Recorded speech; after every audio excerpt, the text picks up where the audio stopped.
90% महिलाओं को इसके बारे में कुछ पता ही नहीं है, इसका फायदा और इसका उपयोग। ओम साईं राम, आप सबका मेरे चैनल में फिर से एक बार दिल से स्वागत है। कुछ खास टिप्स और ट्रिक्स मैं आपके लिए लाई हूँ। तो उसमें से पहली टिप्स है हेडफोन को लेके। हम तो फ़ोन डेली यूज़ करते ही हैं, उसी के साथ आजकल हेडफोन का भी ज़्यादा यूज़ होता है। लेकिन यूज़ करते करते हेडफोन भी गंदा हो जाता है। स्पेशली अगर ये हेडफोन सफ़ेद वाला होगा ना, तो दिखने में तो गंदा लगता है, लेकिन उसी के साथ इसके अंदर डस्ट जमा हो जाता है। इसके लिए इसकी क्लीनिंग और तो मेंटेनेंस भी बहुत ही ज़रूरी है। हमें यहाँ पर हेडफोन क्लीन करना है। इसके लिए यहाँ पर मैंने लिया है कॉटन से इसको मैं क्लीन कर रही हूँ। लेकिन इस कॉटन में मैंने ऑलरेडी इसमें नेल रिमूवर डाल दिया है। ये नेल रिमूवर वाला कॉटन है। इससे अगर आप इस हेडफोन को क्लीन करेंगे, ये अच्छे से क्लीन भी होगा और दिखने में एकदम नए जैसा हो जाएगा। हर बार नई चीज़ें खरीदी करने से इससे अच्छा है उसे भी हम मेंटेन करें। इससे हमारे पैसे भी बचेंगे और हमारी जो चीज़ है वो हमारे पास सुरक्षित भी रहेगी। और उसी के साथ अगर आप हेडफोन का यूज होने के बाद यहाँ वहाँ फेंक देते हैं, तो उससे पहले इसको अच्छे से फोल्ड कर लें। फोल्ड करने से इसकी कहाँ से तार भी नहीं टूटेगी और ये अच्छे से चलेगा। बाद में रबर से इसको बांध लीजिए। जिस तरह मैं आपको दिखा रही हूँ उसी तरह फोल्ड कीजिए और रबर से बांध लीजिए। इससे आप जब कभी भी हेडफोन ढूंढेंगे आसानी से मिल जाएगी। अब चलते हैं दूसरे टिप्स की ओर। यहाँ पर मैंने लिए हैं ब्रश। जब कभी भी हमें ट्रैवलिंग करना रहता है तो उसमें सबसे मोस्ट इम्पॉर्टेंट पार्ट रहता है ब्रश का। लेकिन ब्रश को डायरेक्ट हम बैग में डाल देंगे तो ढूंढने में तो दिक्कत आती है, लेकिन ब्रश में और भी गंदगी लगने की संभावना ज़्यादा रहती है। जैसे कि कपड़े का कोई भी कॉटन धागा ब्रश को लग सकता है और ये ब्रश गंदा हो सकता है। यहाँ पर मैंने शवैया का पैकेट लिया है। ये लंबा वाला भी है। इसमें आसानी से सारे टूथपेस्ट और ब्रश चले गए हैं और इसको बाद में रबर के साथ आसानी से हम बांध लेंगे। रबर क्या रहता है, हमारे पास इजीली अवेलेबल हो जाता है। इसके लिए मैं रबर का इस्तेमाल ज़्यादा करती हूँ। रबर निकाल के हम यहाँ पर पेस्ट और ब्रश को आसानी से बाहर भी निकाल सकते हैं, यानी यूज़ करना भी हमें बहुत ही आसान हो जाएगा। अब चलिए चलते हैं तीसरे टिप्स की ओर। हम चले हैं अब किचन की ओर। किचन में हम आ चुके हैं। यहाँ पर मैंने गैस का फ्लेम कर दिया है ऑन। यहाँ पर बड़े मुंह वाला बर्तन ले लिया है। अब उसमें मैंने 2 बड़े गिलास पानी के डाल दिए हैं और उसी के साथ यहाँ पर मैंने 7-8 लवंग डाल दिए हैं। अभी तो सर्दियों का मौसम चल रहा है, लेकिन सर्दियों के मौसम में हमारे शरीर का भी हमें बहुत ध्यान रखना पड़ता है। आपने तो विक्स की भाप हजारों बार ली होगी, लेकिन अगर विक्स के साथ आप इसमें लवंग डाल देंगे और इसकी भाप लेंगे तो आपको बहुत ही कंफर्टेबल फील होगा और आप जल्दी रिलैक्स हो जाएंगे।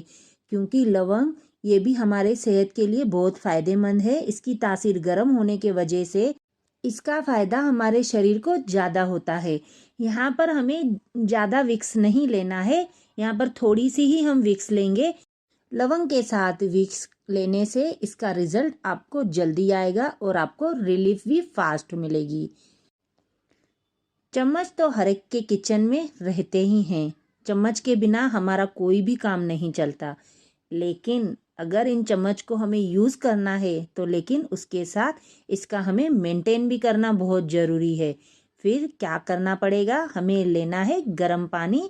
गर्म पानी में डालेंगे थोड़ी सी चाय पत्ती। यहाँ पर मैंने आधा चम्मच चाय पत्ती डाल दी है। चाय पत्ती वाला ये पानी हमें बनाना है। इसमें शक्कर नहीं डालेंगे क्योंकि हमें चाय नहीं बनानी, सिर्फ चाय पत्ती का पानी चाहिए।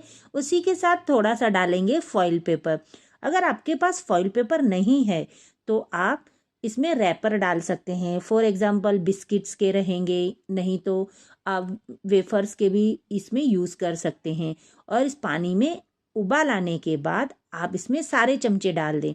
लेकिन आपको ऐसा बर्तन लेना है जिसमें सारे चमचे अच्छे से डिप हो जाएं, अंदर तक चले जाएं और अच्छे से बॉईल होते वक्त चमचे थोड़े गर्म भी होने चाहिए।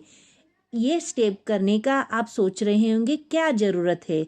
इससे करने से ये चमचे के अंदर तक जो गंदगी जम जाती है, जो हमारे नज़र में नहीं आती, हम रोज़ तो इनको साफ करते हैं, धोते हैं, लेकिन फिर भी इनके अंदर गंदगी जम जाती है। उसको क्लीन करने के लिए हमें इनको थोड़ा सा गर्म करना है। चाय पत्ती के वजह से ये अच्छे से क्लीन होगी।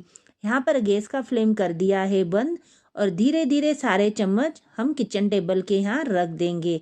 ये प्रोसेस आप थोड़ी सी केयरफुली कीजिए क्योंकि पानी गर्म है, आपको लग भी सकता है। और उसी के साथ फॉइल पेपर भी निकाल देंगे। और ये जो चाय पत्ती वाला पानी है ना, इसका भी बहुत बड़ा आगे यूज़ है। इसको हमें फेंकना नहीं है, इसको मैं आपको बताती हूँ। तब तक चमचे हम ठंडे होने रख देंगे। यहाँ पर मैंने कप लिया है। कप को भी हमें मेंटेन करना बहुत ही ज़रूरी है। नॉर्मली तो हम कप को धोते हैं, अच्छे से उसको सुखा के यूज़ भी करते हैं, लेकिन इनको एकदम नए जैसा बनाना है। बर्तन ज़्यादा नए जैसे और फ्रेश दिखने के लिए इसको भी हम इस चाय पत्ती वाली पानी में डाल देंगे। थोड़ी देर के लिए रख देंगे, अलटाएंगे पलटाएंगे, जैसे दोनों तरफ चाय पत्ती का पानी भी लग जाए।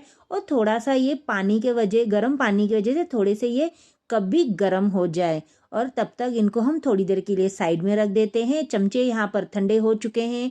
चम्मच लेंगे, चम्मच के बैक साइड आप देख सकते हैं थोड़ी सी गंद जम गई है। गंद भी नहीं कह सकेंगे, लेकिन थोड़ा एक किनारों के वजह से इसमें थोड़ा सा कुछ न कुछ अटक जाता है। इसको अब हम क्लीन करेंगे।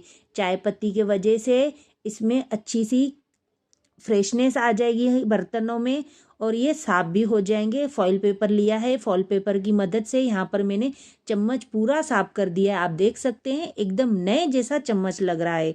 नया लाने की ज़रूरत ही नहीं, आप जूनी चीज़ों को भी नया कर सकते हैं। यहाँ देखिए कप भी अच्छे से हमारा धुल चुका है। उसी के साथ यहाँ पर मैं कांच का भी ग्लास डाल रही हूँ। इस तरह आप कांच के बर्तन, चम्मच, ये चाय पत्ती के पानी में अच्छे से साफ कर सकते हैं। इसी तरह नए नए टिप्स के लिए और ट्रिक्स के लिए मेरे चैनल को ज़रूर सब्सक्राइब कीजिए।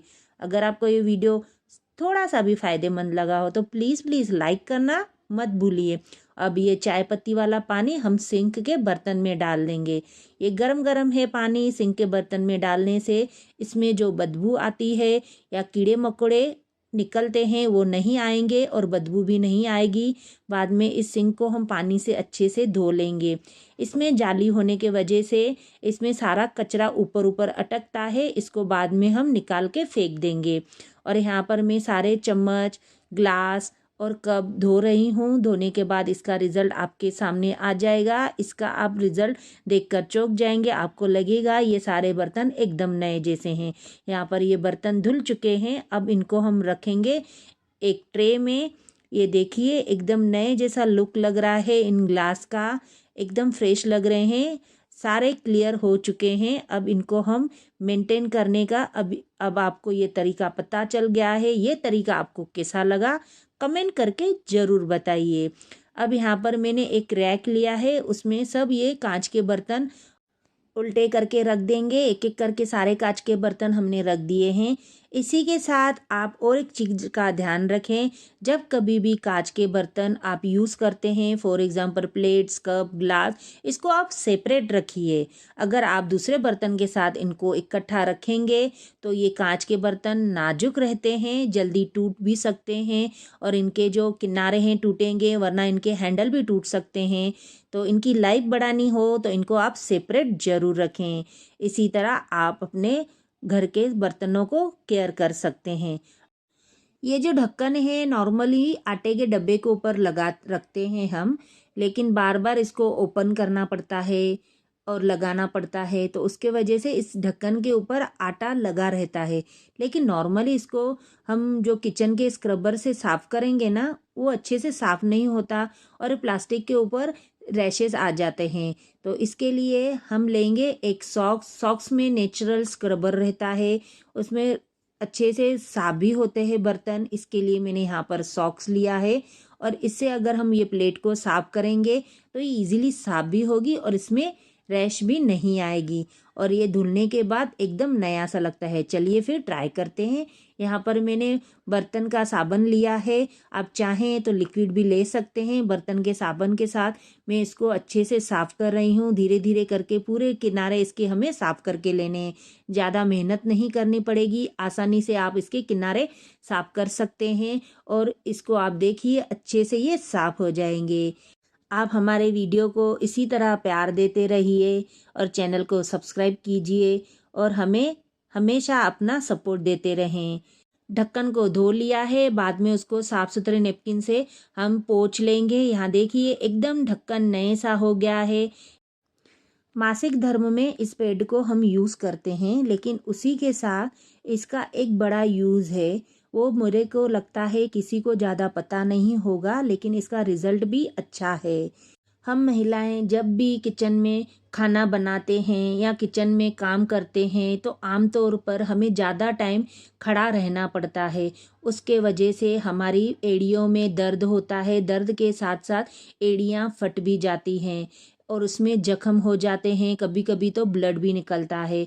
उस टाइम पर हम ये इस तरह के पैड लेंगे, पैड के ऊपर डालेंगे कोलगेट को अच्छे से फैलाएंगे और उससे पहले हमें पैड को भी फोल्ड करके लेना है, जिस तरह मैं वीडियो में दिखा रही हूँ। बाद में ये जो हमने नैपकिन बना के लिया है इसको एड़ियों के ऊपर लगाएंगे। एड़ियों के ऊपर लगाने से ये अच्छे से उसके दर्द को रिकवर करेगा। ये एंटीसेप्टिक रहता है, इसमें दर्द कम करने की क्षमता रहती है। इसके वजह से हमने यहाँ पर ये पैड का इस्तेमाल किया है। इससे आपको रिज़ल्ट 101% आएगा और रिलीफ भी जल्दी होगा।